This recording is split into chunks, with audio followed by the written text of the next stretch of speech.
अनिल जी की तरफ से भी उनकी कॉल है तैयार कल आज के 2000 फ्यूचर्स में स्टॉक है और वंस अपॉन टाइम मेरा all time favourite after long time recommendation list में आपने ले लिया। चल जाएगा। फ्यूचर्स में खरीदारी करने की राय है। स्टॉक का दाम है 449 रुपए।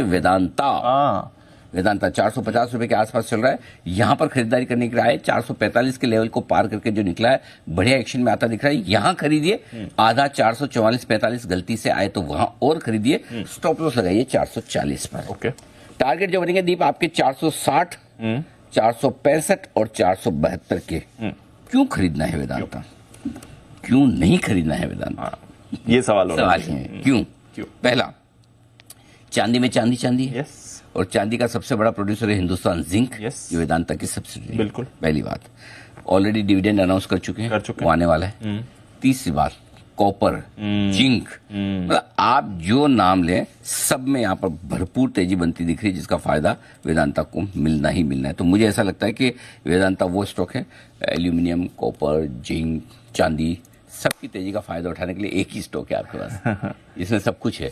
और जो सबसे बड़ा इसका पिछले साल का वो डर था लोगों को, डेट का क्या होगा, वो डर पूरी तरह से आज कोई बात ही नहीं करता इनका डेट रिपेमेंट, क्योंकि एक जब से कंपनी ने वो एडवांस में डेट रिपेमेंट किया ना, उसके बाद लोगों ने सबको भाई दे देंगे तो कोई वो एक चिंता निकल गई। बस वो उसी वजह से स्टॉक सबसे, ये पिछले साल का one of the most under performer stock है, जो 2024 में पूरी आउट परफॉर्मेंस के मूड में लगता है खतरनाक तरीके से। तो मुझे लगता है यहां से भी तेजी बनेगी। तो ये 3 टारगेट के लिए आप खरीदारी करें वेदांता लिमिटेड में। एक बार जरा इस पे राय सेठी साहब की भी ली जाए, क्योंकि बड़ा क्लोजली ट्रैक करते हैं। सेठी साहब बताएं सर।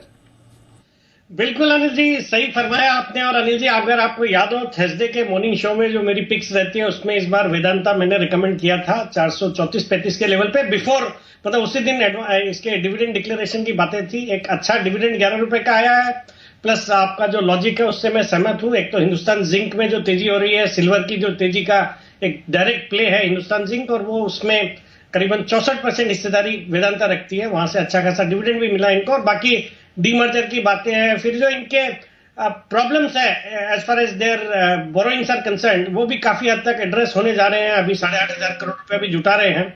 तो मुझे लगता है ये स्टॉक यहां से भी वैसे बहुत अच्छे अपसाइड इसने दिखाए हैं। मुझे याद है अप्रैल के फर्स्ट अप्रैल को ये 270-75 के लेवल्स पे था, और वहां से अब ये 450-460 के लेवल्स तक आ गया। बट यहां पे भी रुकना नहीं चाहिए, और ये कैचअप करेगा जो बाकी स्टॉक्स में तेजी हुई है, जो भी मेटल स्टॉक्स जैसे हिंडाल्को या आपके हिंदुस्तान कॉपर वगैरह में। और कॉपर एल्यूमिनियम की तेजी का बिल्कुल बड़ा फायदा इसमें देखने को मिलेगा। तो मुझे लगता है इस स्टॉक को बिल्कुल जल्दबाजी नहीं करनी चाहिए। जिनको प्रॉफिट है उनको भी होल्ड करना चाहिए, और जल्दी ही मुझे लगता है 500 रुपए तक के लेवल्स तो आ जाने चाहिए इसमें।